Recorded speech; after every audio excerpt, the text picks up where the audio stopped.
Bueno, nuevamente buenas tardes a todos. Un gusto tenerlos de nuevo en nuestro curso de Salud Pública, en esta séptima clase, que es una clase en realidad importantísima, un temazo, se van a poder resolver los problemas no COVID que nos está dejando la pandemia, ¿ya? Y para esto contamos nada menos que con la doctora Janet Vega, ¿ya? Ella es una colega de la Universidad de Chile, ¿ya? Especialista en medicina familiar, doctora en salud pública, fue subsecretaria de salud entre enero, perdón, 2008 y marzo del 2020. Es directora del departamento de pobreza, equidad y determinantes sociales de la OMS, y también secretaria técnica de la Comisión Global de Determinantes Sociales en Salud. Bueno, con esta gran cantidad de, de pedigrí de nuestra expositora, los dejo con mucho agrado y con orgullo de parte de nuestro departamento de tenerla en esta clase a la doctora Janet Vega. Doctora Janet Vega, Muchas bienvenida. gracias, Dora. En realidad con esa presentación ya como que no me puse toda tímida, pero bueno, primero saludarlos a todos. Estoy súper contenta de estar hoy día con mis colegas, y lo que vamos a tratar de hacer hoy es hacer una presentación un poco poniendo en contexto cuáles son los problemas que tenemos, y también algunas sugerencias de posibles maneras de abordar todo aquello de atención que se ha perdido en pandemia.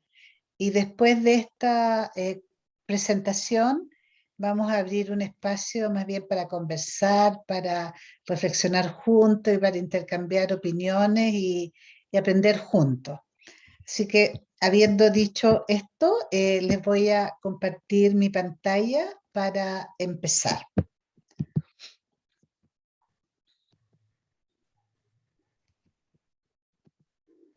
¿Me cuentan, por favor?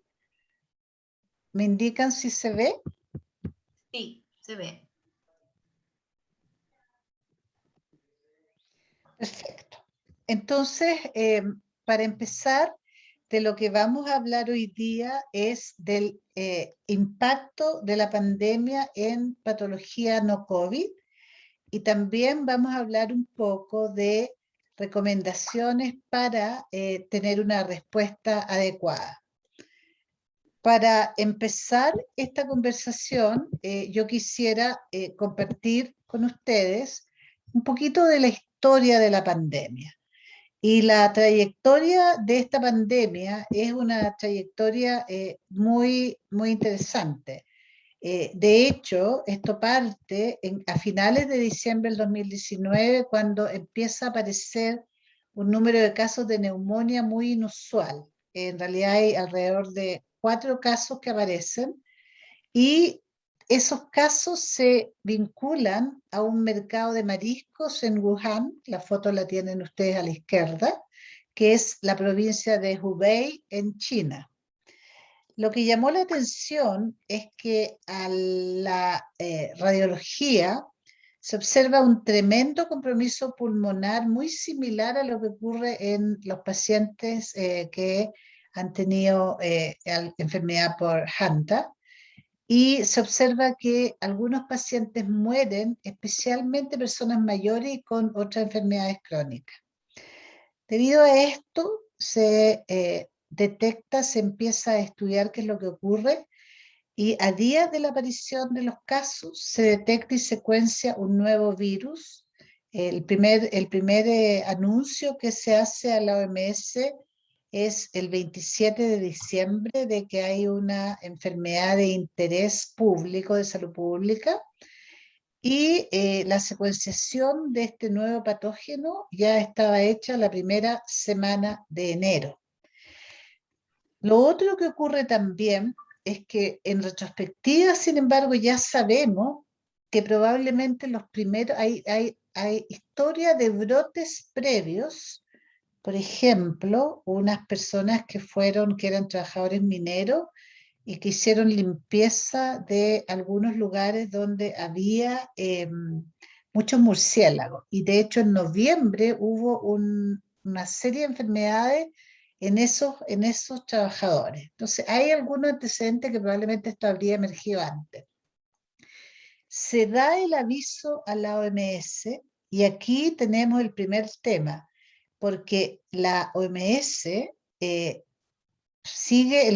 se demora hasta mediados de enero para llamar al Comité de Emergencia del Registro Sanitario Internacional.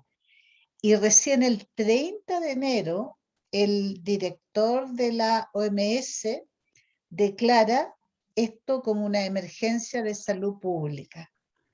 Pero ya al 30 de enero había alrededor de 7.700 casos en China y ya había 82 casos fuera de China. Y hasta ese momento, todas las muertes relacionadas con esta enfermedad nueva que aparece se habían dado en China y no había muertes en el resto del mundo. De ahí ha pasado mucha historia, pero una de las cosas interesantes que ocurrió es que este año se nombró un panel independiente que evaluó la respuesta global frente a la pandemia. Y sus conclusiones se entregaron en mayo a la OMS, en la Asamblea Mundial de la OMS, y básicamente las conclusiones son bastante devastadoras. Lo primero que aparece es que efectivamente el sistema internacional de alerta no funcionó. No funcionó con la velocidad requerida frente a un virus nuevo de circulación rápida y transmisión aérea que además había sido predicho o esperado desde distintos grupos. También el principio de precaución no se aplicó a tiempo. La declaración de emergencia de salud pública del director general fue recién el 30 de enero, pero no solamente eso, sino que además no se generó ninguna respuesta global urgente y coordinada. Los países empezaron a mirar esto como el problema de China, no se dieron cuenta que era efectivamente el inicio de una pandemia y febrero, por lo tanto, fue un mes perdido para contener el brote, incluso cuando ya empezaba a haber evidencia de propagación a nivel mundial. Ya cuando se tomó medida fue cuando el número de casos ya estaba extendido globalmente y recién entonces, en marzo, empieza esta alerta global y esta preocupación de todos los gobiernos frente a la pandemia. Habían trabajado los países por muchos años haciendo un reglamento sanitario internacional que era legalmente vinculante, pero desafortunadamente este reglamento en la pandemia mostró que en realidad es un instrumento muy conservador y que más bien sirve para restringir que facilitar una acción rápida. Por ejemplo, tiene entre las recomendaciones que no es necesario usar mascarilla, que los países por ningún motivo tienen que cerrar fronteras, que tiene una serie de normas antes de que se pueda declarar efectivamente una pandemia y por lo tanto, frente a una pandemia con la rapidez que tuvo esta, queda como más bien un estorbo que un apoyo. Lo otro que dice este panel es que durante la pandemia la gran mayoría de los países ha implementado una estrategia de contención del virus y no de eliminación. Y esto ha llevado a que por primera vez en la historia, en una epidemia, haya más muertos post vacuna que pre vacuna. Y los países que han implementado estrategias de eliminación, que son pocos, han tenido, sin embargo, un impacto económico y sanitario muchísimo menor.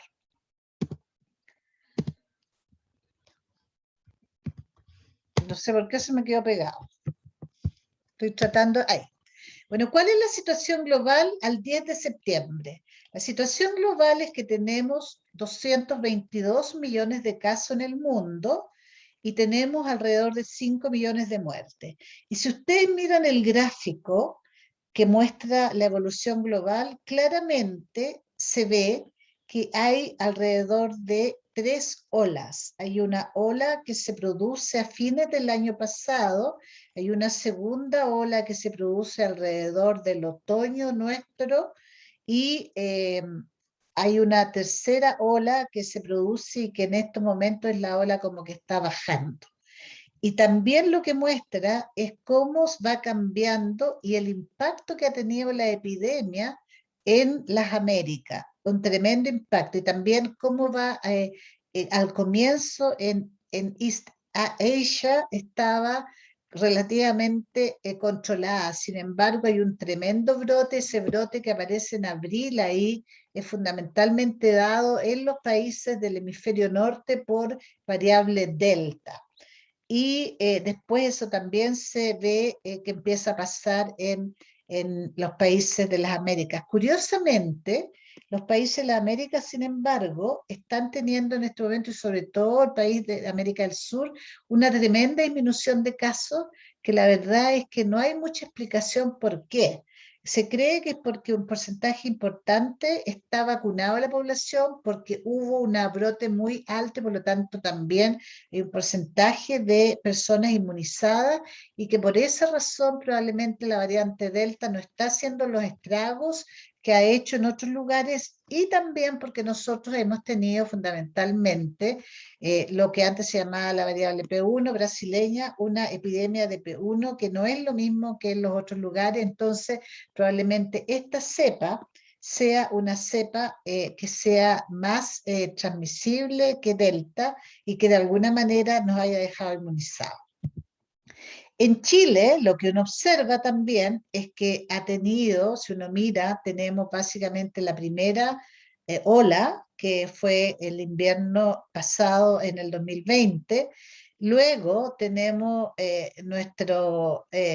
la muestra del desbande que se produjo por toda la apertura de vacaciones de invierno, perdón, de fiestas de Navidad y Año Nuevo, y después lo brutal que ocurre luego de las vacaciones. Pero si ustedes se fijan en este momento, tenemos un descenso increíble de casos y los anuncios que hemos hecho algunos de nosotros, la verdad es que la variante Delta hasta ahora por lo menos no se ve que vaya a producir una epidemia o un aumento de casos tan importante. Es difícil de prever todavía, tenemos que esperar, pero hasta ahora por lo menos eso no ha ocurrido. Lo que también nos ha ocurrido, que es muy brutal, es que tenemos un tremendo cantidad de muertes en exceso. Esta es una comparación de las muertes en exceso comparadas con el promedio de muertes de los 5 años previos. Y si ustedes se fijan, las muertes en exceso para algunos de los meses, como por ejemplo junio, es de más del 70% comparado con el mismo mes de los 5 años anteriores en promedio. Y si ustedes se fijan, en prácticamente todos los meses ha habido un exceso de muerte y se muestra la magnitud de muertes en exceso que ocurrió entre febrero y alrededor de julio, que fue cuando tuvimos nosotros la ola más fuerte, que efectivamente fue más fuerte que la ola inicial. Y cuando uno mira estas muertes por exceso, por edad, lo que observa es que el primer grupo que reacciona, el primer grupo que muere es el grupo de 65 a 74 años, que es el primero, y el grupo de 75 a 84, que es el grupo que muestra mortalidad súper temprana. Después de eso, ya cuando este grupo como que se agotan los susceptibles, por decirlo así, quedan los resilientes, empiezan a aumentar en los grupos de 15 a 64 años y en todos los grupos de edad se observa el mismo pic que miramos previamente, es decir, hay un primer pic que ocurre el año pasado y luego el tremendo aumento que se produce mucho más extendido en el tiempo durante este año. Y esto, como todos sabemos, ha provocado un tremendo impacto y una gran presión sobre el sistema de salud. Los trabajadores de la salud se han enfrentado a una demanda muy creciente de casos de COVID. Esto ha significado que se han cancelado o se ha pospuesto la atención de muchas enfermedades, así como también de muchas actividades preventivas, incluyendo inmunizaciones por otras causas, controles de salud del niño, de la embarazada, etcétera. Y también los trabajadores han sido afectados bastante por esta epidemia, esta pandemia. De hecho, de todos los informes de casos enviados a la OMS, el 14% de los casos corresponde a casos de trabajadores de la salud. ¿Cuál es la situación actual? Bueno, la situación actual en atención primaria es fundamentalmente, hay problemas de tamizajes, de cáncer en particular, hay problemas que están relacionados con enfermedades crónicas, fundamentalmente hipertensión arterial, y hay problemas que tienen que ver con órtesis y con screening, entre ellos también el screening de cadera también. El tema aquí es qué es lo que hacemos para poder atender estos casos. Y además de lo que es evidente, que estamos haciendo todo, separar las atenciones, poder tener más personal de refuerzo, etcétera, hay algunas acciones que es muy importante utilizar. Y yo me quiero referir en la sesión de hoy en particular al tremendo cambio de paradigma que ha habido con respecto a uso de tecnologías digitales para resolver problemas. Y creo que para efectos de manejo de listas de espera, hay algunas medidas que son básicas, pero que pueden ser súper útiles. Respecto a los tamizajes de cáncer, por ejemplo, cervicuterino, es bien importante priorizar estos tamizajes de acuerdo a factores de riesgo de las personas que están en la lista de espera y también tratar de generar indicaciones u órdenes remotas y también, ojalá, automatizar la revisión de resultados, el envío al laboratorio de los resultados y otros. Por ejemplo, en el CEFAM del hospital adosado al Barros Luco, los agendamientos se están haciendo por robots. En todos los casos, yo diría que un tema que es común es la necesidad de priorizar qué se atiende primero, no por riesgo, no por tiempo en la lista de espera, sino que por riesgo, y en particular en cáncer. En hipertensión arterial, de la misma manera que el segundo caso más frecuente, también se puede utilizar la medicina remota para indicaciones u órdenes y para revisión de resultados a través de portales pacientes. Yo sé que a lo mejor muchas de las cosas que estoy diciendo no es posible hacerla en lugares específicos. Sin embargo, tenemos que acordarnos, nosotros tenemos 80% de los centros de atención primaria con registro clínico electrónico y con algún grado de integración o con los hospitales o con RIS-PACS o con los laboratorios. Y en general, el desarrollo de apps que, por ejemplo, permitan ver los pacientes son cosas que no requieren tanto tiempo ni tampoco requieren tanto recurso. Para screening de cadera, lo mismo. En relación a las órtesis, también en relación a los medicamentos, pero en particular a las órtesis, el uso de despacho domiciliario puede ser una alternativa. En servicios de salud se puede contratar con el proveedor que el despacho sea domiciliario.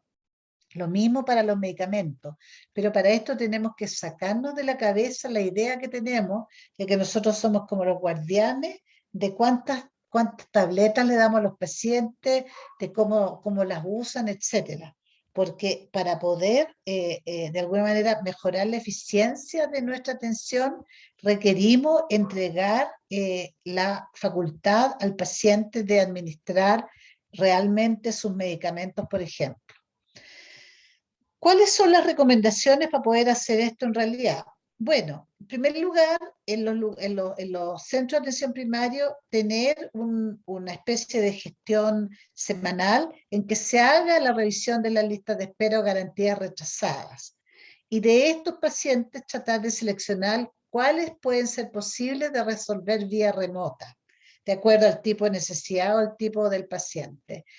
Otra posibilidad es implementar sistemas de teletriage previos al agendamiento, lo que puede ser, en vez de tener el triage de manera presencial, hacerlo de manera virtual y puede quedar en manos de médico, enfermera o de personal sanitario de otro tipo como TENS. También poner en la agenda la posibilidad de derivar y atender por teleconsulta prioritariamente los problemas que se pueden atender. Otra cosa que es importante es que hay que mirar, por ejemplo, las atenciones que pueden ser de alguna manera cambiadas. Por ejemplo, si los controles de niños sanos puede rehacerse y hacerse solamente aquellos que son con otras atenciones, por ejemplo, con vacunación, etcétera, presencial, y el resto promover que se haga de manera virtual, eso hace que haya menos aglomeraciones y que también se pueda de alguna manera mejorar el rendimiento. También todo lo que tiene que ver con los procesos de agendamiento, seguimiento y gestión, es posible en algunos lugares hacerlo de manera no presencial. Bueno, esto es obvio, asegurar que haya contrarreferencia efectiva y ahí en algunos lugares hay integración de la red, la gran mayoría no, es uno de los grandes problemas que tenemos, cómo aseguramos contrarreferencia y algunos aumentos de cobertura de atención en términos de horario, en términos de día, que por cierto requieren también que haya personal o que el personal que tenemos pueda trabajar en horario extendido. Y ahí entramos en el tema de siempre, que es que esto tiene que ir acompañado de recursos para poder efectivamente financiar estas actividades que pasan a ser actividades extras. Sin embargo, siempre es más barato hacerlo con recursos propios que comprar manejo de listas de espera de manera externa, porque además el problema que tiene eso es que puede resolver el problema puntual, pero es difícil después reinsertar a los pacientes en la red, a menos que haya un esfuerzo activo de reinsertar. Aquí hay un ejemplo que es el modelo Laboratorio de Innovación Pública de la Católica, en que básicamente lo que ellos hacen es que tienen un equipo multidisciplinario por sectorizado en el consultorio, es decir, que están a cargo de áreas específicas de la comuna, y estos tienen que básicamente informar, monitorear y conectar al paciente con los programas o las atenciones que requiere. Hay una unidad de acompañamiento que es como una especie de guía del paciente para efectivamente que manejar su caso. Hay una unidad de pre y post consulta y una unidad prequirúrgica, y esta unidad de acompañamiento es como el ejecutivo paciente que básicamente lo apoya para poder gestionar tanto su interconsulta como los exámenes, como la priorización, como también gestionar la oportunidad quirúrgica, etc.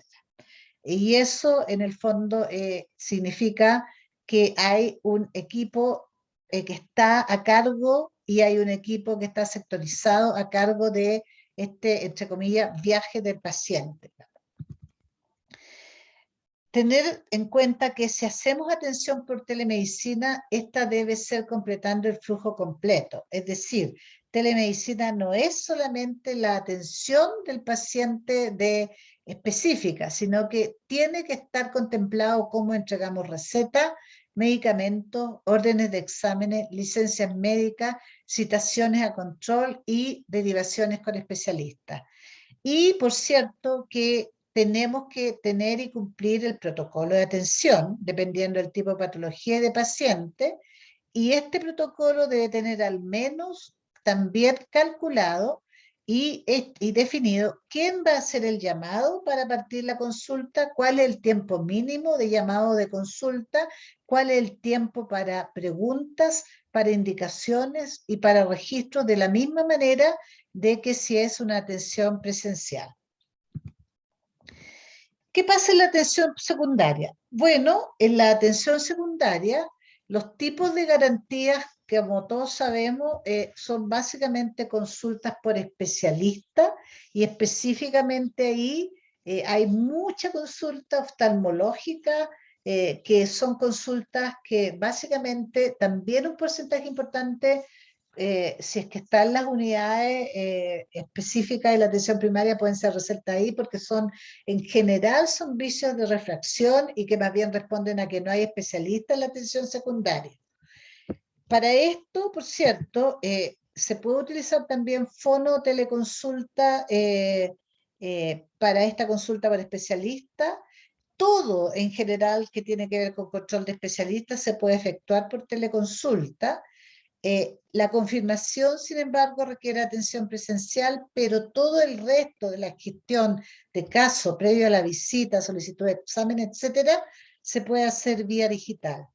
También es interesante aquí que efectivamente uno, cuando está con un tema de atención secundaria, también puede tener un control de pares o un apoyo de colegas de la atención secundaria a los colegas de atención primaria para aumentar su capacidad resolutiva.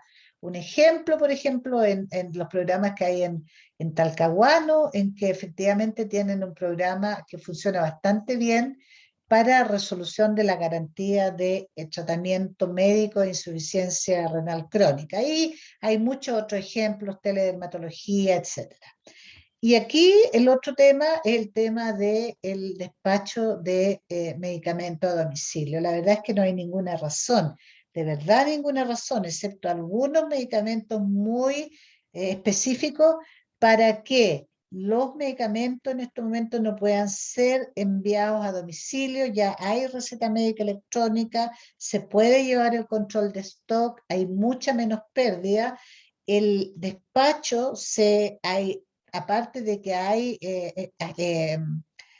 firmas específicas como Farol y otras que se dedican a hacer este despacho a domicilio, también existe la posibilidad de que en los contratos específicos con proveedores se ponga como condición los despachos a domicilio, pero requieren armar la logística, y ahí es donde habitualmente es donde quedan entrampadas las cosas. ¿Cuáles son los diagnósticos con más listas de espera en consulta especialista? Bueno, artrosis de cadera de las garantías GES, lo que es artrosis de cadera y o rodilla leve o moderada, que es como top, asma bronquial, cáncer gástrico, depresión, diabetes y Parkinson. También enfermedad pulmonar obstructiva crónica, esquizofrenia, hipertensión arterial, que es un gran tema, y como dijimos antes, el tema de prevención secundaria e insuficiencia renal crónica terminal. También tratamiento y erradicación del Helicobacter pylori. Si ustedes se fijan, varias de estas cosas que son consulta especialista, la verdad es que podrían resolverse en consulta con médicos familiares o médicos generales, con un apoyo B2B, digamos, con un apoyo de colegas. Quisieran una especie de visita clínica una vez a la semana virtual. Y también lo otro que hay acá, por cierto, es que el mejorar nuestras guías clínicas, por ejemplo, tratamiento en atención primaria de depresión, puede ser una alternativa. Nosotros tenemos, todos sabemos, un gran tema con los problemas de salud mental, porque la verdad es que los COSAM están separados de los equipos de atención primaria, y los COSAM actúan como atención secundaria a pesar de que están en los territorios, pero la verdad es que hay una tremenda falta de equipos multidisciplinarios de salud mental en la atención primaria, y esto se hace más patente cuando lo que ocurre entonces es que hay mucha referencia a atención secundaria innecesaria, y tenemos listas de espera muy importantes que podrían probablemente ser solucionadas si hubiera un poco más de recursos en la atención primaria. En atención secundaria es lo mismo, digamos, hay que buscar dentro en esta revisión semanal de listas de espera qué pacientes son posibles de resolver vía remota. También implementar un sistema de teletriage previo al agendamiento para definir si esta visita puede ser virtual o presencial. También a entender que tenemos que derivar a estos casos priorizados a teleconsulta y promover agendamiento desde el centro de salud. Ojalá implementar centros de agendamiento vía telefónica o web.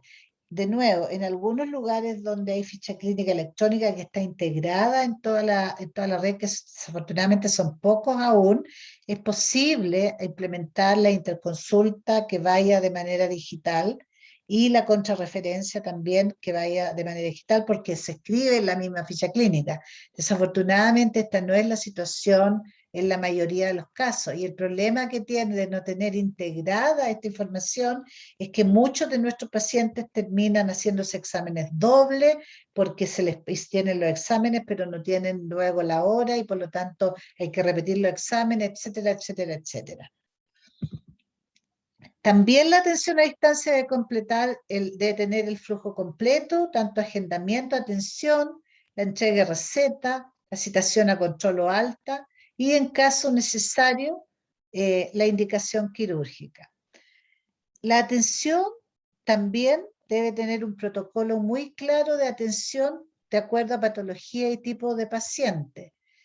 Este protocolo debe contener al menos lo siguiente. Primero, las instrucciones de preparación del paciente sobre el llamado, es decir, que el paciente tenga claro qué debe tener a mano, si hay registros u otros que previamente debe tener para la consulta. Y si es que hay registros que están en el lugar de la consulta, en el policlínico de atención secundaria, por ejemplo, ese material tiene que estar previamente en manos del médico, el profesional de salud, para que efectivamente sea una visita en la cual se pueda tener todos los antecedentes.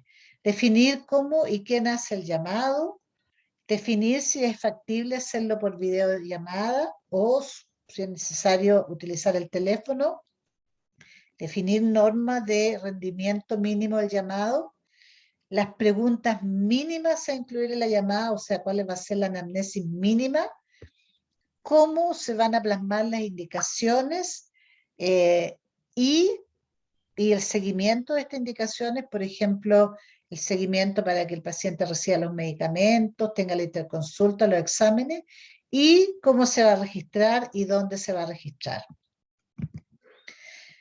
Con respecto a las cirugías, también tenemos, no he dicho cifras, pero más o menos todos sabemos 2 millones de atenciones retrasadas en global por listas de espera, digamos, no quirúrgicas, especialistas, alrededor de 300.000 cirugías, etc. Los diagnósticos más frecuentes en cirugía es la colecistectomía preventiva, artrosis cadera, estamos hablando de GES, enfermedad renal crónica etapa 4 y 5, estrabismo, cáncer gástrico, tratamiento quirúrgico de válvula aórtica 15 o más, cáncer de tiroides, de ovario epitelial y valvulopatía, estamos hablando, algunos cánceres y algunos otros problemas que son complejos y siempre están las cardiopatías congénitas operables porque claramente tenemos un problema de oferta acá con o sin pandemia y también algunos temas que también es lo mismo como en los temas de artrosis cadera en que tenemos una discrepancia entre oferta y demanda más o menos importante. Por último, en el caso de los cánceres, ahí tenemos, yo diría, uno de los problemas mayores y uno de los mayores impactos que ha traído esta pandemia, porque el problema que tenemos es que no es suficiente resolver las listas de espera de cáncer, sino que hay que resolverlas a tiempo. Hay un porcentaje que no está cuantificado de personas que efectivamente han muerto esperando su garantía por cáncer. y en particular en cáncer cervicuterino, lo que es muy lamentable es que un porcentaje muy importante de garantías que no están cubiertas tienen que ver fundamentalmente con el screening y el examen de confirmación. Ese es un problema que tenemos sin pandemia, pero que se ha exacerbado, yo diría, ahora. Y luego de eso tenemos todos los temas de cáncer colorectal, de mama, gástrico, pulmón, próstata, etcétera, etcétera, etcétera. Desafortunadamente, tenemos grandes problemas de acceso a atención de cáncer, tenemos pocos centros especializados, tenemos no necesariamente los equipamientos de última generación, ni no necesariamente tampoco las drogas de última generación cubiertas en los diferentes esquemas. Por lo tanto, desafortunadamente tenemos un porcentaje muy importante de personas que o han fallecido o han tenido un tratamiento inadecuado y tardío de su problema de cáncer. En atención terciaria es importante priorizar fundamentalmente por, yo diría, urgencia. Y en este caso las cirugías de cáncer son una prioridad en todos los criterios. También aquellas cirugías para problemas que tienen tiempos de espera sobre el promedio esperado. Y nuevamente, también es posible hacer toda la gestión prequirúrgica en forma digital y priorizar aquellos pacientes que deben ser atendidos presquirúrgico, ojalá algunos de ellos por lo menos a tratar de hacer la mayor cantidad posible de gestión previa a la cirugía. Vamos a dejar un tiempo para conversar sobre los problemas y cómo ir resolviendo algunos de estos problemas. Pero creo que como introducción es suficiente.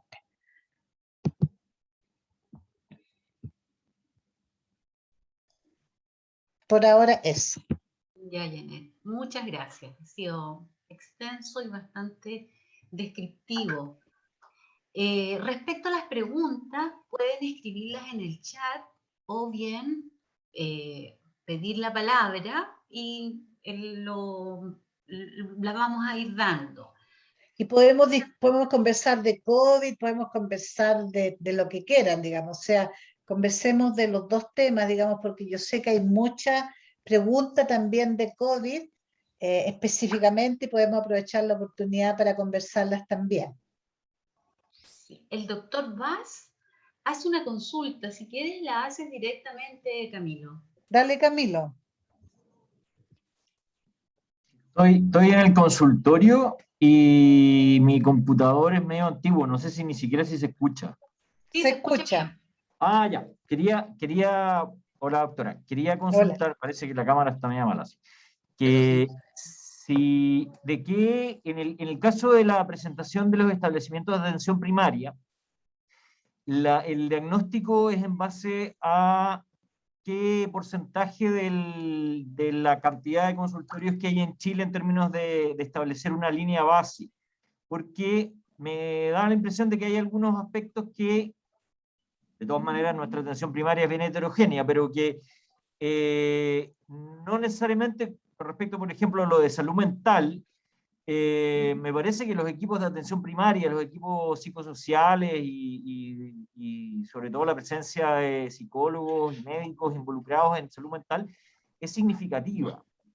Si bien no está tan coordinada con los COSAM, hay algunos COSAM que dependen de los establecimientos municipales y yo creo que otros del servicio, y yo creo que los COSAM se vieron bastante más afectados en términos de su funcionamiento normal. De hecho, yo trabajo en Estación Central en un restaurante de un servicio de salud y del servicio de salud, y todavía el COSAM no está funcionando 100%, pero me parece que la atención primaria, a pesar de todo, sobre todo este año, ha estado funcionando bastante más regularmente. Entonces quería saber, ahí en términos de la evaluación diagnóstica, de cuántos consultorios en términos del total está basada la presentación, si es que ocuparon algún instrumento de medición y si esa información está publicada o no. Gracias. No sé por qué a mí se me apagó ahora la cámara. Sí. Un segundito, si me das. Lo que ocurre acá es lo siguiente, porque básicamente el tema con atención mental es que uno ve lo que ve. Lo que quiero decir es que lo que te llega al consultorio es lo que es posible que llegue. Sin embargo, nosotros sabemos que ha aumentado grandemente la necesidad de atención eh, por problemas de salud mental durante la pandemia. Y no necesariamente, entonces los equipos han funcionado bastante bien y de manera muy eficiente considerando su funcionamiento histórico, pero no necesariamente respondiendo a la tremenda necesidad que existe en estos momentos de ampliar la cobertura de atención primaria. Entonces, yo estoy en este momento, mientras te contesto, Camilo, estoy tratando de encontrar en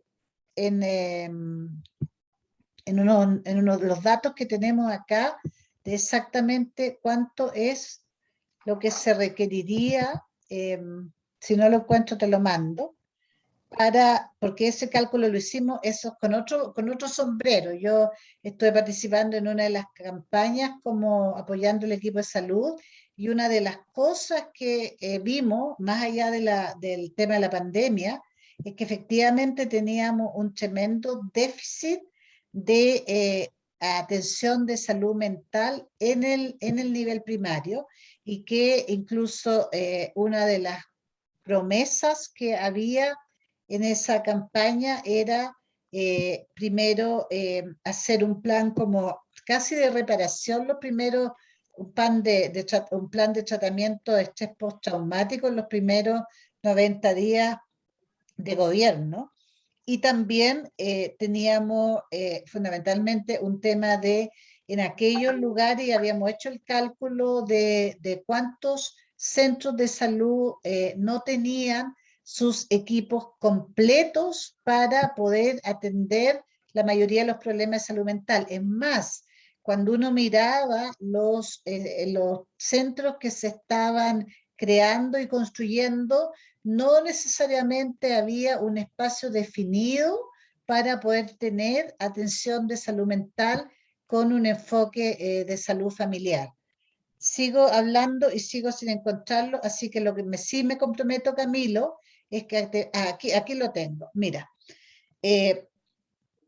ha habido efectivamente un importante avance en los últimos años, han crecido rápidamente todos los servicios de salud mental. De hecho, pero sin embargo todavía tenemos que solamente, por ejemplo, para depresión, solamente un 56% de los asegurados de FONASA que lo requiere accede a servicios de salud mental, en contraste con un 82% de los asegurados por ISAPRE.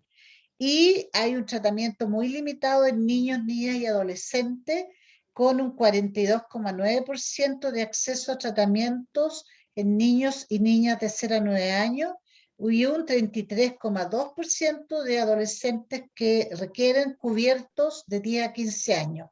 Entonces hay un tema crítico acá y además hay otro tema que es que el auge solo garantiza 4 condiciones de salud mental que no necesariamente son las que tienen mucho impacto y es muy importante, pero efectivamente hay cosas que tienen que ver con deterioro del ánimo o síntomas depresivos, pero que son subdiagnosticados, que no necesariamente están incluidos en auge.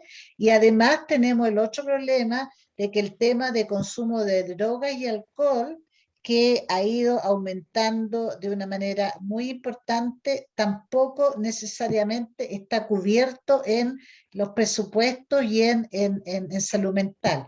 De hecho, el presupuesto de salud mental corresponde solamente al 2,2% del gasto en salud, y las recomendaciones de la OMS es que se debería asignar al menos el 5% del gasto en salud.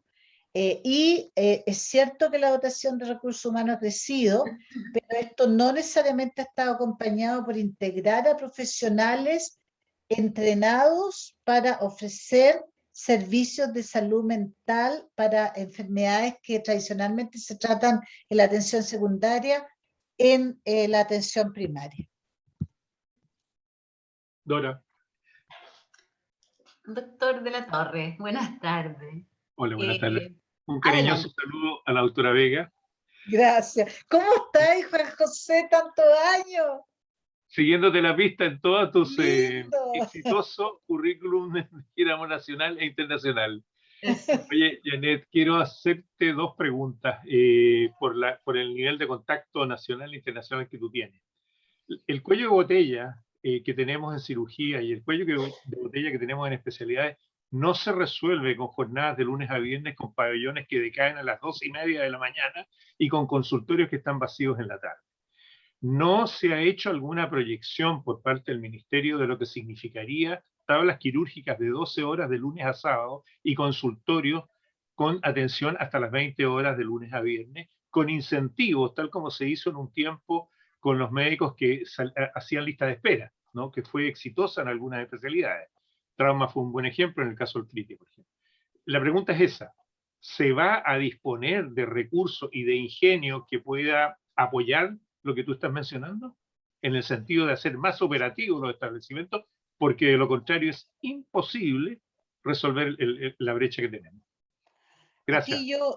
Aquí yo te voy a dar mi opinión. Yo creo que en este periodo de gobierno eso no va a ocurrir. La impresión que yo tengo es que lo que se está haciendo en estos momentos es que se está tomando todo lo que sobra y se está reasignando, digamos, tratando en el fondo de comerse lo menos posible de ahorro para algunas de las ayudas y los temas sociales que se están implementando, pero además hay un problema este año que no necesariamente uno sabe cuando está como fuera de los gobiernos, que es que en el último año de gobierno siempre el Ministerio de Hacienda hace como un chanchito. Entonces recoge toda la plata que sobra y la deja y se pone la lata, estoy hablando súper coloquial, con el próximo gobierno, porque lo que pasa es que el gobierno que entra siempre cambia un montón de prioridades y hay muchas de esas que como ya están asignadas no se pueden sacar, entonces siempre se requiere una cantidad de plata que queda ahí. Lo que sí tenemos que todos forzar es que quien quiera que llegue al próximo gobierno ponga como prioridad recuperación post pandemia y libere esos recursos desde el día 1. Está en este momento en todas las campañas, pero hay que ser extraordinariamente exigentes para que eso quede reflejado y que se pidan los recursos el día 1, para que del chanchito los recursos vayan, digamos.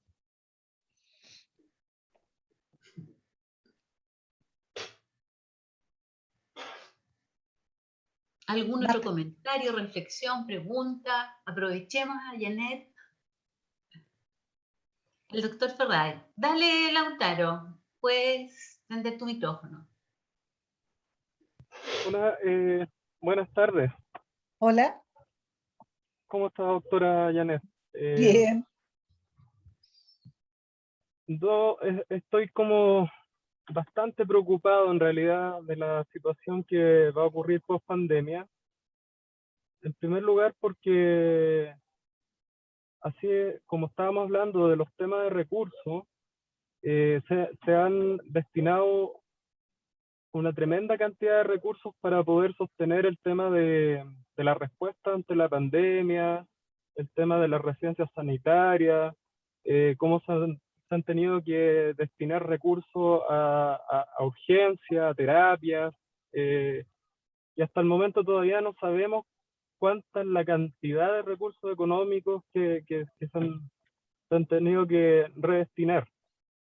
Entonces, el tema de las listas de espera no es una situación que tengamos ahora con la pandemia, algo que teníamos de antes de la pandemia, y como experiencia personal, a mí me tocó trabajar para un programa del gobierno que se llamaba 33.000 horas.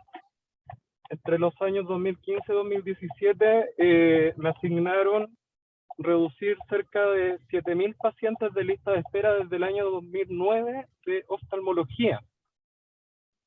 Y lamentablemente me encontré con una situación que es un problema a nivel nacional y que tiene que ver con que muchos de los recursos que tiene el servicio público terminan desviándose a las sociedades médicas, que en cierta medida igual controlan bastante el tema del mercado como tal, de la salud, y también limitan de alguna u otra forma la accesibilidad de los pacientes a las respuestas, sobre todo a nivel secundario y terciario, que es la parte que tiene que ver con la parte quirúrgica que recién se estaba hablando. Entonces, por ejemplo, acá en la región ya se hablaba hace un mes atrás de que teníamos unas listas de espera de cerca de 500.000 de pacientes en la región. Entonces, se ve un escenario bastante complejo. Y sí quiero coincidir con Camilo en el sentido de que la atención primaria de alguna u otra forma sí ha venido dando una respuesta, por lo menos en el área de salud mental, de cobertura y de al menos tener un control hacia la población que garantiza tanto los medicamentos como estos controles de estos equipos biopsicosociales.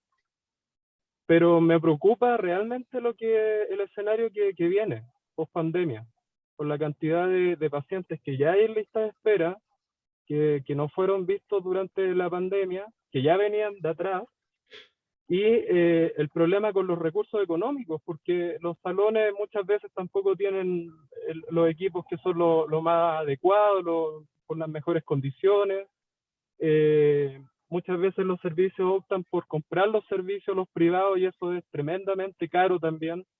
Entonces es un problema que quizás tenga una respuesta más arriba, o sea, como política de Estado, como a nivel de la discusión de la constituyente, me imagino, no sé. Por ahí va mi intervención o mi inquietud. Sí, bueno, Lautaro, yo estoy muy de acuerdo en algunos de los puntos que tú planteas. Y aquí vamos a entrar en terreno que es más bien pedregoso, pero vamos nomás. Aquí tenemos un problema que también es un problema de nosotros como personal médico, que es el hecho que tiene que ver con, primero, con una política que fue implementada y que ha sido un tremendo éxito para la población, pero que probablemente en ese momento, a pesar de que yo me acuerdo que en esa época los gremios lo decían, no se tomó en cuenta las externalidades negativas, como dicen los economistas. Y me refiero a la política auge, que lo que hizo en la práctica fue que al generar garantías por ley, obviamente que generó una priorización de enfermedades y de eventos de salud en desmedro de lo que no tenía esta prioridad que era garantizada por ley. Pero además amarró las manos al sector público porque lo obliga a tener que cumplir esa garantía.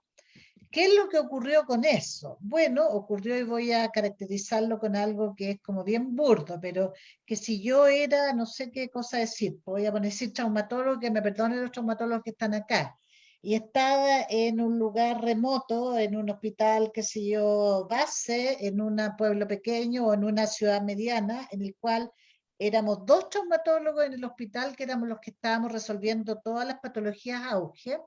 Rápidamente, y me pagaban por salario, rápidamente me daba cuenta de que en realidad, ¿para qué iba a seguir trabajando así? Sí, debido a que era una garantía legal y yo y mi compañero éramos los únicos traumatólogos de la ciudad, me podía poner con una consulta al frente y efectivamente atender y resolver los problemas y tener solamente, y más entretenido todavía, me podía contratar solamente por 11 horas y el resto de las horas, como no hay otros traumatólogos, podía efectivamente resolver los problemas utilizando las dependencias públicas también y siendo pagado por fee for service, es decir, por cirugía.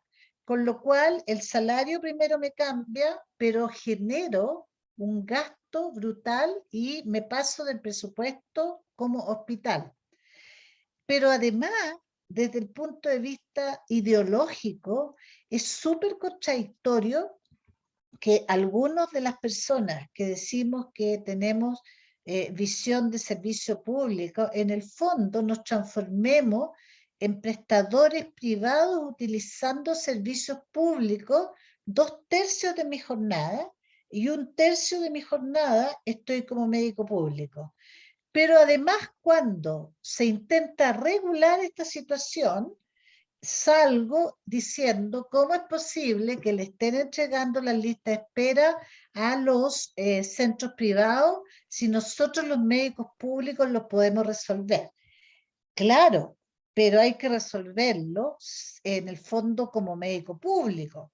Y uno puede poner incentivos, pero si yo estoy resolviendo como médico privado utilizando el sistema público, evidentemente si yo soy el gestor de red, a mí me conviene mucho más externalizar la resolución de lista de espera, porque incluso me va a salir al menos al mismo costo, pero puedo ocupar mis pabellones o mis pabellones, otras cosas. Entonces, yo he dicho varias veces, no soy muy popular entre algunos colegas por esto, porque yo creo que esto ha sido como, las sociedades médicas han sido como un cáncer en nuestra profesión, entendiendo que los sueldos del sector público no son los mejores, pero también entendiendo, tenemos que entender que nosotros somos servidores públicos. Entonces nosotros no estudiamos medicina para enriquecernos, estudiamos medicina, la gran mayoría, porque queríamos servir a nuestros nuestros compatriotas, a otras personas. Y esto yo creo que aquí el rol del colegio médico es bien fundamental, y también el rol de cada uno de nosotros. Yo sé que a lo mejor lo que estoy diciendo no es muy popular, pero creo que de verdad tenemos que tener una reflexión muy seria al respecto, pero no sacamos nada con estar pidiendo que haya una reforma de salud importante y todo, pero al mismo tiempo no estamos dispuestos a aceptar que haya algún grado de regulación de precios o que efectivamente signifique que algún grado de proletarización de nuestra profesión como conjunto, o una disminución de esta jerarquía tan importante que hay entre médicos generales y súper especialistas, y que efectivamente la cosa probablemente va a tener que ir más así, y también eso es parte de la reforma, de una reforma integral de la salud. Y me pueden, por favor, tirar tomates, nomás vengan a mí.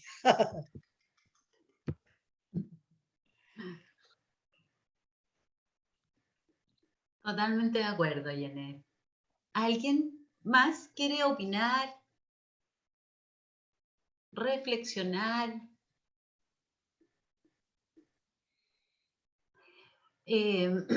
No se ve ninguna mano levantada. No sé si... Yo voy a hacer una pregunta que quiero que me digan. Ustedes están, ¿qué piensan de la estrategia de vacunación de refuerzo tercera dosis y de vacunación de niños menores de 12 años? Me gustaría escuchar opiniones y por qué, digamos.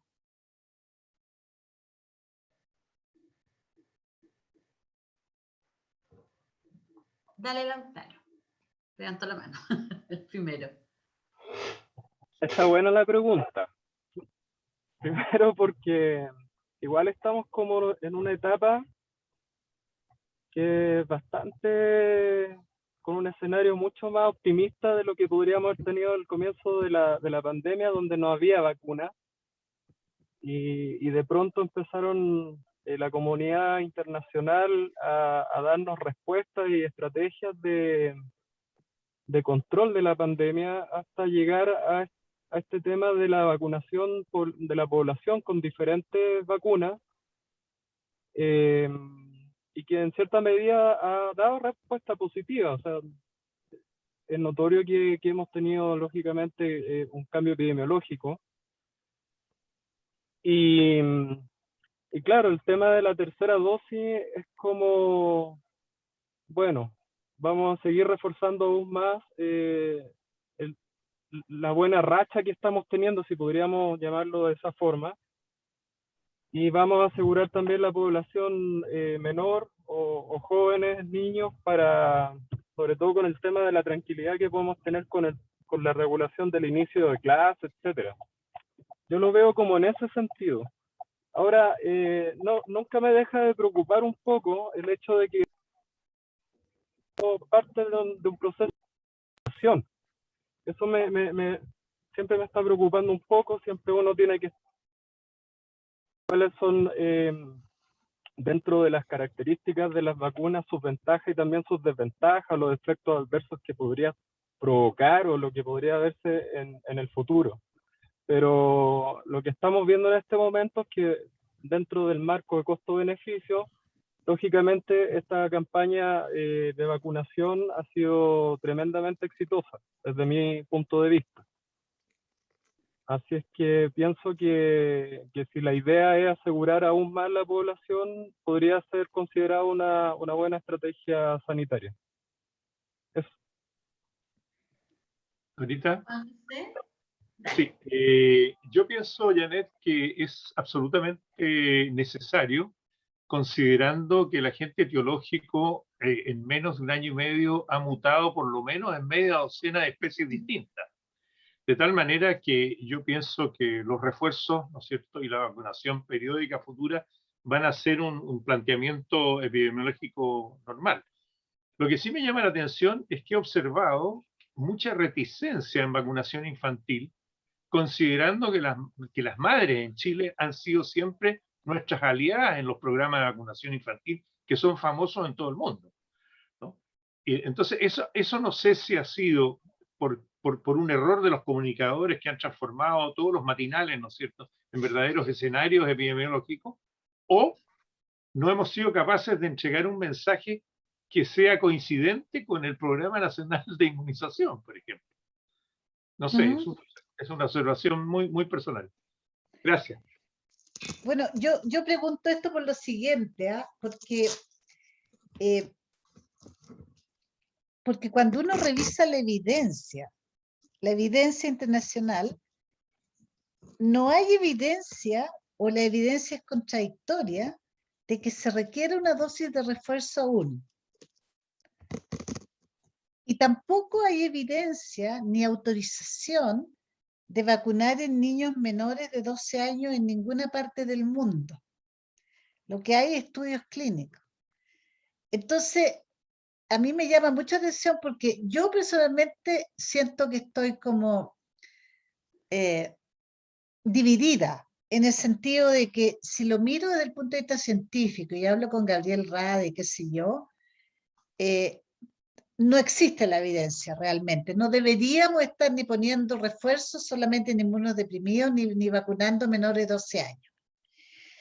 Pero si lo pienso desde el punto, y en el fondo estamos haciendo de alguna manera un ensayo clínico poblacional, eso es lo que estamos haciendo.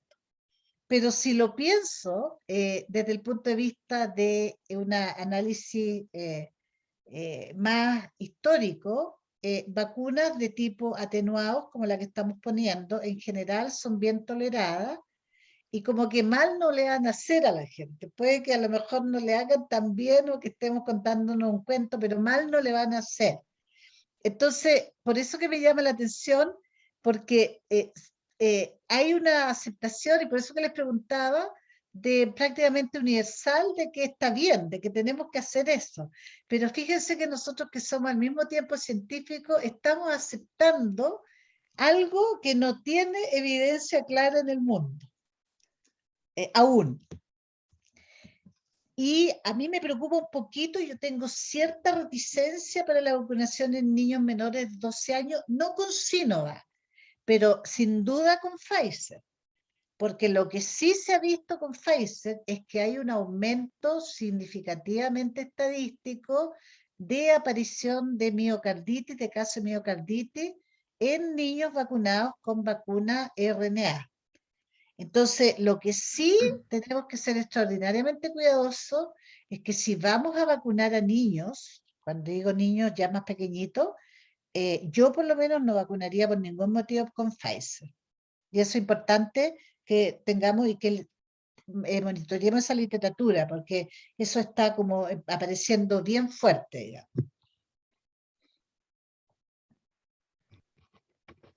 Lautaro, tú estás pidiendo de nuevo la mano, se te quedó arriba. Sí, es que por eso quería un poco ahondar en el tema de que todavía estamos observando los efectos de las vacunas. Yo, por ejemplo, en mi práctica profesional me ha tocado, por ejemplo, algunos casos de neuritis óptica con la AstraZeneca. Pero luego de 2 o 3 meses, estos pacientes han vuelto a recuperar parte del campo visual que en algún momento refirieron que no estaban viendo bien.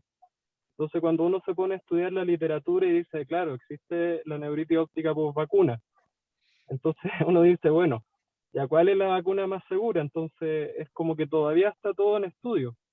Y ahora, por ejemplo, estaba leyendo que en Cuba estaban colocando vacunas a los niños y adolescentes con una vacuna propia que se llama Soberana. Soberana.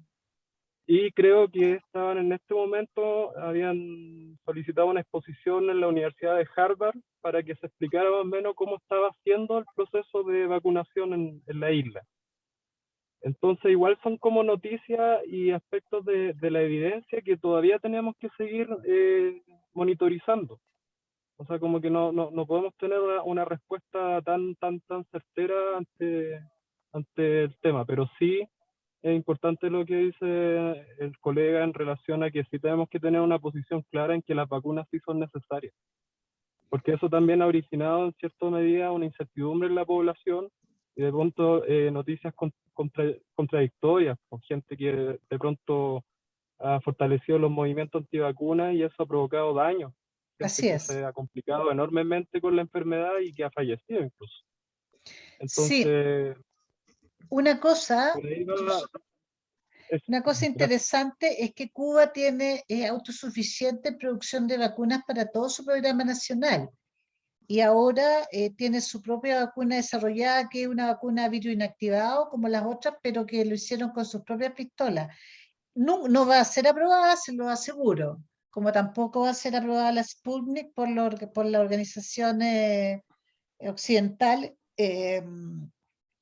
europea o estadounidense, pero, pero sin embargo, es muy interesante que ellos también están haciendo esta estrategia de tratar de vacunar a la mayor cantidad de personas posible. El tema con esta pandemia es que realmente, a diferencia de probablemente lo que nos había pasado antes a todos los que en nuestro tiempo de vida, es que ha sido algo que hemos ido aprendiendo en el camino y con una rapidez de desarrollo y que nos ha tirado abajo un montón de cosas que creíamos. Por ejemplo, que creíamos que si había pandemia no había que cerrar fronteras. Yo creo que y los países que han funcionado con estrategias cero COVID, lo primero que han hecho es cerrarse. Por ejemplo, y eso ahora, si tuviéramos otra pandemia, yo creo que no hay país ninguno que no cerraría sus fronteras de inmediato, cosa que estaba contraindicada hasta hace un tiempo atrás. También el uso de mascarillas, que en realidad no era necesario, a menos que no sé qué, yo creo que la mascarilla se nos va a quedar pegada por bastante tiempo. Pero lo otro que todavía no sabemos, desafortunadamente, es realmente si nos vamos a tener que vacunar de nuevo y cada cuánto tiempo, porque sabemos que empiezan a decrecer los anticuerpos con el tiempo, pero hay muchas enfermedades que decrecen los anticuerpos con el tiempo y que realmente los lapsos de vacunación entre medios son 5 años, 10 años o incluso más. Entonces, finalmente, lo que vamos a ir aprendiendo con el tiempo es no solamente la periodicidad de vacunación, sino que también si vamos a tener que ir haciendo vacunas nuevas. En el caso de los coronavirus, lo que se está trabajando fuertemente, y es importante también que lo sepamos, es que se está tratando de llegar a lo que se llama vacunas universales, es decir, vacuna para el caso de coronavirus para los coronavirus. Y por lo tanto, lo que están trabajando es identificar qué parte del RNA es común a los coronavirus y que pudiera efectivamente neutralizarse. Y desde ese punto de vista, ahí uno entiende que los aprendizajes previos pueden servir, porque esta tecnología de vacunas por RNA, es decir, ya vacunas más, lo que se llama genética, fue posible porque hubo esta epidemia de SARS previa, la epidemia de MERS previa y la epidemia de ébola, que si bien no fueron pandemia, dejaron hecho el camino para efectivamente hacer una vacuna RNA en un plazo que es brutalmente corto, como fue en un plazo de un año desde que se hace la vacuna hasta que se prueba. Las vacunas RNA tienen una segunda gracia, que es que son, una vez que está hecha, como es básicamente cambio material de códigos de pedazos de RNA, una vez que está la fórmula y está compartida, son muy fáciles de hacer. Tienen riesgo, hay que hacerlas que sea en laboratorios tipo 4, todo lo que tú quieras, pero son vacunas que pueden estar listas en semanas. Por lo tanto, si es que hay necesidad de cambiar vacuna, no es el tema lo que se demora en estar lista la vacuna. El tema es que los plazos que se demoran en probarse en poblaciones. Y por eso también de que en estos momentos hay una tendencia mundial de empezar a armar una especie de biobancos que permitan rápidamente recolectar muestras de población a nivel mundial para que los estudios clínicos, fase 2 y fase 3, se puedan hacer en tiempos mucho menores y se pueda responder de manera mucho más proactiva a las pandemias que sin duda van a ser mucho más frecuentes dado los cambios climáticos que están aconteciendo. Y por último, la tercera parte que es muy interesante es que a partir de estas vacunas se abrió la puerta para empezar a explorar vacunación contra algunos cánceres. Y eso es un área que va a explotar en los próximos años. Entonces, se abre un espacio para la medicina desde el punto de vista de la investigación pura, la generación de nuevos, entre comillas, curas, y también desde el punto de vista de el uso de Big Data, el uso de manejo de datos para moverse hacia medicina más predictiva, que fue sin duda acelerado, y eso yo diría que es la parte positiva de esta pandemia, la aceleración de esa línea, y por otro lado, la aceleración de moverse desde la medicina tan tradicional a medicina, yo diría, mucho más virtual y más cercana a los lugares donde las personas viven. Entonces, viene en los próximos años un cambio, yo diría, paradigmático de la medicina para el que hay que estar preparado, porque entre otras cosas, la profesión médica y las competencias médicas van a ser extraordinariamente distintas. Totalmente distintas. Podríamos hacer otra sesión al respecto, porque es un ámbito que a mí me encanta, de tratar de visualizar lo que viene en el futuro, porque de aquí a 5 años, lo que estamos conversando hoy día, si lo pudiéramos retomar en 5 años más, el cambio va a ser brutal en medicina. ¿Verdad? Juan José, dale. Janet, en el contexto de lo que acabas de decir, que es interesantísimo, es una buena señal que Chile retome la fabricación de vacunas y que 2 de nuestras universidades encabecen consorcios para hacerlo. ¿Te parece bien? A mí me parece bien. Sí hay que tener ojo aquí, porque la una cosa es tener una planta maquiladora, es decir, envasadora de producto final, y otra cosa es tener una planta de desarrollo de innovación. Y para tener planta de desarrollo e innovación, no basta con que nuestras universidades estén interesadas, sino que requiere un aumento muy importante de la inversión en ciencia. Nosotros tenemos un porcentaje, mira, nosotros tenemos alrededor de 0,7 del PIB que gastamos en ciencia, y los países que tienen tienen alrededor del 3% del PIB, y un PIB muy distinto. Pero además hay una cuestión que es más peor todavía. Nosotros gastamos 2/3 de esa plata viene de aporte estatal, y en los países más desarrollados 2/3 viene de aporte privado, porque hay empresas que se dedican a hacer innovación pública, digamos, porque tienen el concepto de crecimiento de la sociedad. No es un crecimiento extractivo como tenemos nosotros, sino que es un crecimiento basado en la innovación. Y por lo tanto la inversión en innovación es vista efectivamente como una inversión y no como un gasto. Y eso podría ser otra sesión también, que vamos a tener que hacer un curso. Interesante, súper interesante. Bueno, parece que nuestros dos expositores, o sea, comentaristas, han hecho un muy buen aporte a tu charla, a tu clase, Janet. Yo solamente quería hacer un énfasis en un punto que tú mencionaste, que no tiene directamente que ver con el tema, con el impacto del COVID en la patología no COVID, sino que tiene que ver en el trabajo médico, o sea, qué valores nosotros necesitamos en un país de un médico para que realmente haga un aporte a la salud de su país, de la gente, por decirlo así. Nuestro Departamento de Salud Pública en realidad nació porque nos pareció terrible que el 40 y algo de las horas médicas de este país atendieran a más del 80% de la población, y más del 50% estuviera atendiendo a un 17% de población casi sin patología.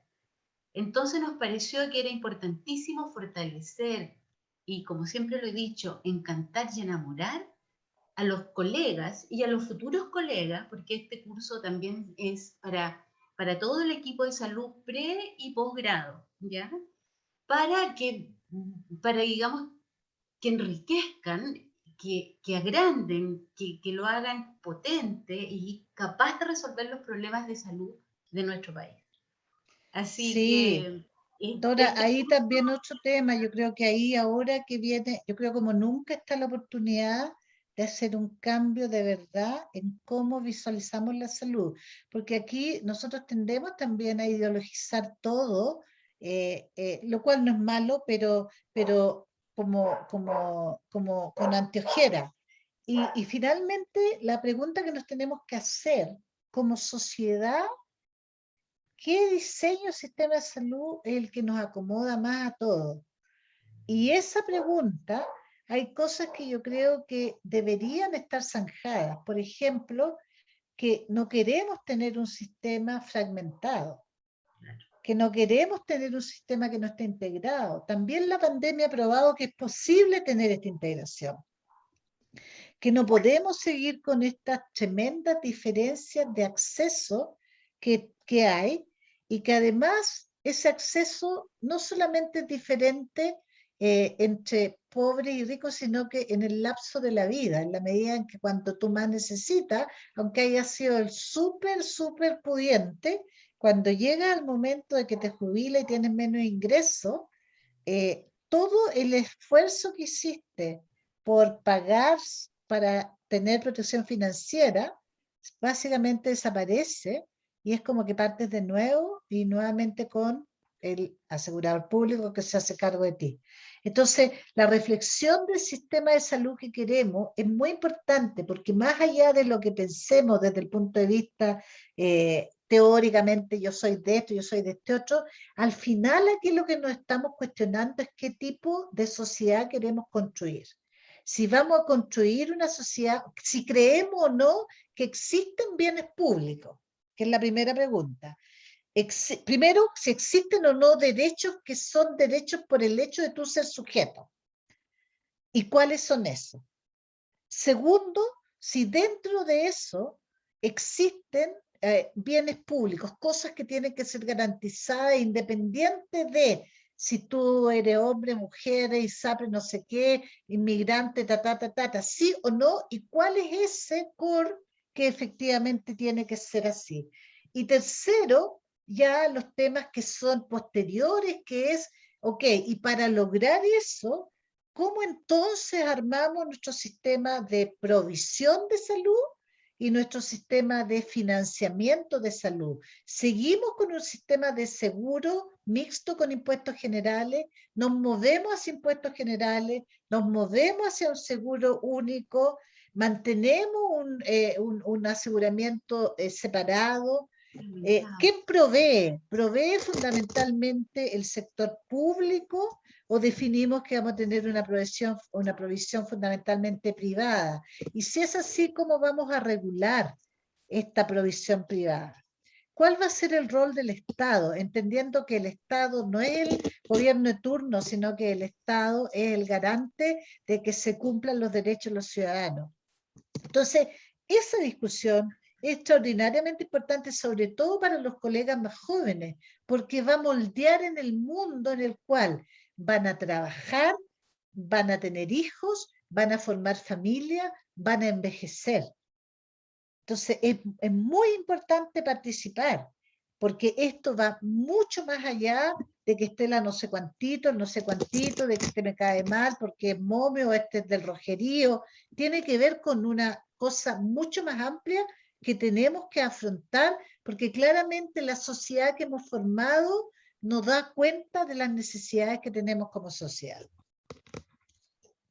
Así es. Y muchas gracias por escucharme toda la lata. No, para nada. Ha sido realmente... Yo creo que deberías estar en la Asamblea Constituyente, Janet. No. Oye, a propósito de eso, bueno, como dato, el 90% de los adultos mayores están en FONASA. Sí, ¿ya? Nuestros colegas, una vez que jubilan, la gran mayoría están en FONASA. Y así como es. dice la doctora Vega, llegan piluchos y enfermos y viejitos, sin un peso. Todo lo que se ahorró la ISAPRE en sus épocas productivas y de salud, la salud, se lo deja, ¿ya? Entonces, es como dice Janet, es una mirada hacia nosotros mismos, hacia todos. O sea, todos vamos a tener un futuro de enfermedad, de vejez, y todos tenemos que proveernos un sistema de salud que sea capaz de protegernos y de atendernos y de cuidarnos hasta que nos muramos y nos muramos dignamente, ¿ya? Eso. Bueno, Janet, ahora le estoy dando yo la lata. Muchas gracias. Ha sido realmente una clase buenísima. Aquí están apareciendo en el chat los agradecimientos, ¿ya? Y bueno, nos veremos a lo mejor en algún otro curso, porque todos los años lo estamos haciendo. Así No, que gracias a ustedes y me encanta tener la oportunidad de conversar. Ojalá que lo podamos hacer presencial en el futuro, para que nos miremos las caras y podamos tener una sesión con mucha más contacto social, digamos. sí, pues así era antes, hasta que llegó este bicho. Así es. Bueno, que tengan un muy buen fin de semana, síganse cuidando. Chao, chao. Janet, antes que te vayas, mira, lo más importante, o no lo más importante, pero sí para nosotros importante, este es un obsequio que nos entrega la editorial de la Universidad de Valparaíso para nuestros profesores. ¿Ya? Enrique Lin, qué bien. Es un doble libro de poesía de Enrique Lin. Te lo vamos a hacer fantástico. Ya, estupendo. como una muestra de gratitud y reconocimiento por este aporte. Muchas gracias, muchas gracias. Yeah. Muy bien, pues, nos vemos. Oye, Juan José, qué bueno verte, ¿ah? Para mí es una sorpresa encantadora. Chao, muchachos. Después te contacto.